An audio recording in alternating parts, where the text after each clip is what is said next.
This is the Mosen Mortgage Program with Sarah Mosen. Mosen Mortgage is licensed in several states for residential and commercial purchases and refinancing. Call 800-662-9550. And now, here's your host, Sarah Mosen.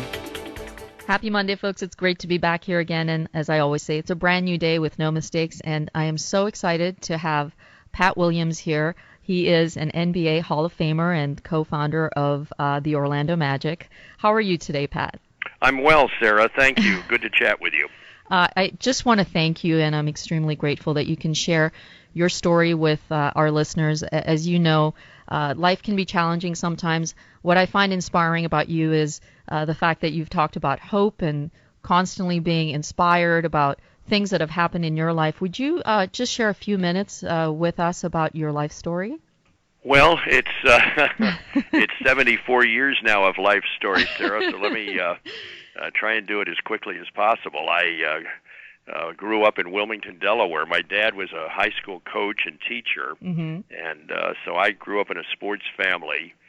Fell in love with baseball when I was 7 years old. Played all the sports through high school, and then went to Wake Forest University on a baseball scholarship. I was the catcher there for 4 years, and that led to a career in baseball. I spent 7 years in the Phillies organization as a minor league catcher and then an executive in their farm system.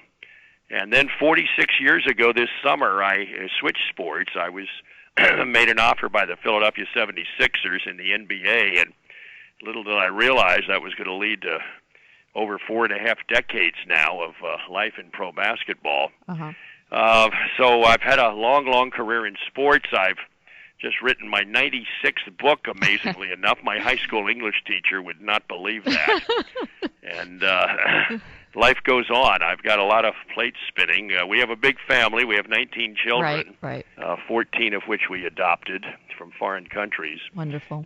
We now have 14 grandkids. So life is full, and we've got many plates spinning. But you know, it's all very exciting and very interesting every day. I'm sure it is, Pat. And here's the thing. What I find fascinating with you is your optimism and certainly giving back and being of service. I think that's wonderful. I think you are a great entrepreneur. And tell me, what was the most life-changing thing for you during all of these years?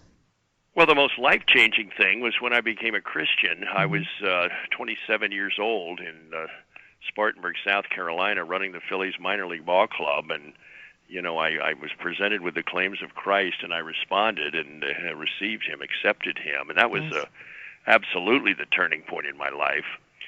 Since then, you know, I have had many ups and downs. You know, I don't want to mislead anybody that the Christian life is, you know, a walk on a red carpet with roses strewn at your feet every day. You know, I've had many ups and downs.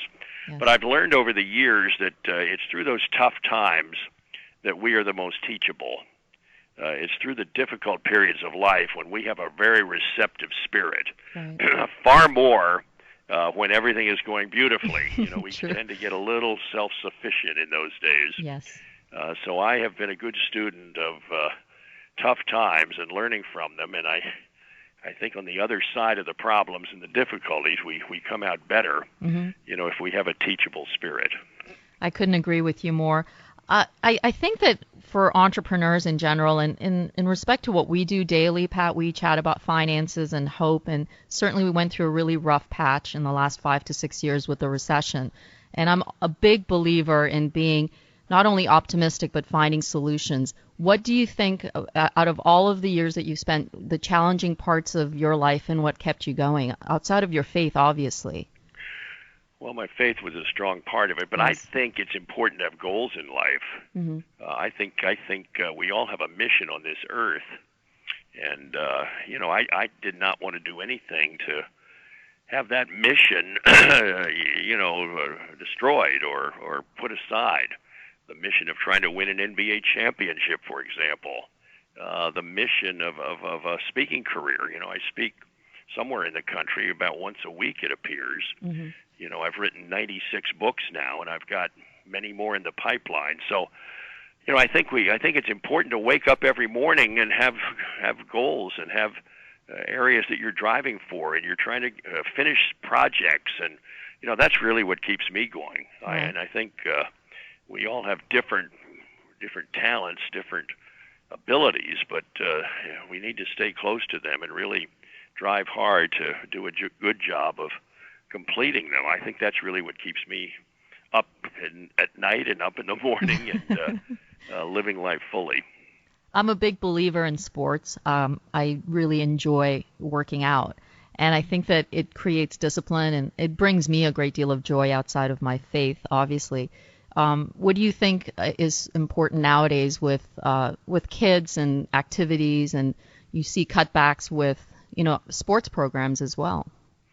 Oh, Sarah, I would agree with you totally. I think, and no matter our age, it's important to stay physically fit. It's important to eat properly. Right. It's important to get the right amount of rest. It's important to have a plan of physical fitness. Over the years, I ran 58 marathons. Wow. Including the Boston Marathon 13 times.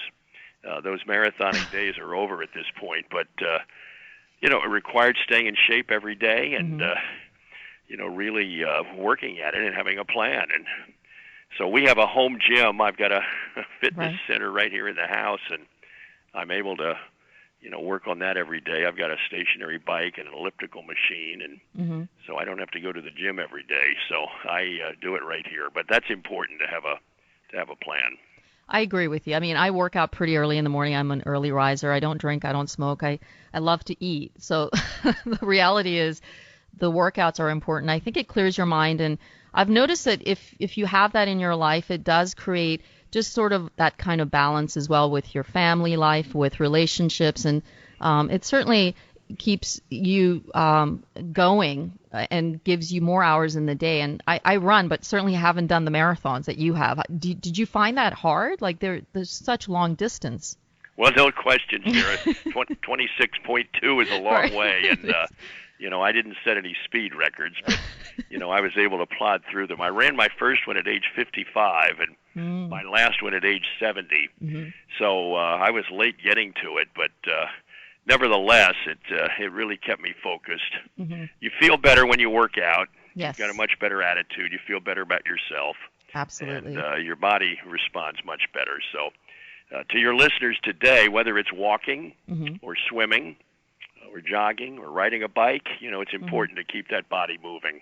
It is. And I mean, I'm a big believer in giving back, and we've done I've done 5Ks, and we've worked with American Cancer Society, the Relay for Life. We ran, my good friend Glenn Meekum ran against me. It was just a 1-mile run to raise money and funds. I know that you're a cancer survivor as well. Can you speak a little bit about that? I was diagnosed a little over 3.5 years ago with multiple myeloma, which is one of the blood cancers. I had never heard of it. I knew nothing about it, and Dr. Robert Reynolds broke the news to me that I had cancer. Now, I'll tell you, that will that will get your attention real quick. Yes.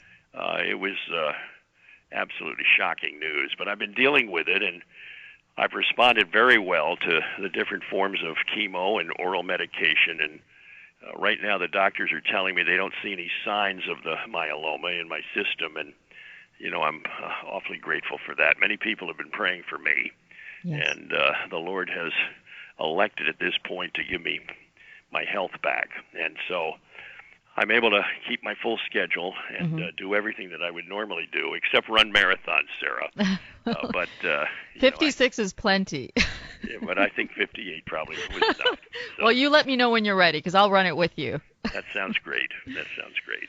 Tell me a little bit about, and because you are truly so inspiring and positive, and I think you also have a lot of fun doing what you do, which is very important. Well, for young entrepreneurs, young meaning starting up businesses or ones that are fulfilling their dreams, what would you say? How would you encourage them? Well, I think the most important thing, Sarah, is this. When your greatest talent intersects with your greatest passion, you have found your sweet spot in life. And I think that's awfully important. You've got to, we all are looking and seeking that sweet spot. Right. I think God has it for us in our life, but it's where that talent intersects with your greatest passion. That's my best advice to an entrepreneur. Entrepreneurs have to work hard. They do. They have to be creative. Yes. They have to get along with other people. Yes, very true. They have to be alert to change. Absolutely. They've got to know once they get going when to pass off. Many entrepreneurs, have that creative spark and they can get things going. However, there are a lot of them who can't keep it going. Yes. So you have to know when to let go and get that company or organization into the hands of more capable people than you are. And that's a hard thing for entrepreneurs to do. I work for maybe one of the greatest entrepreneurs in history. His name is Rich DeVos. He is the co-owner of the Amway organization, which started in his kitchen in 1959 in Grand Rapids, Michigan.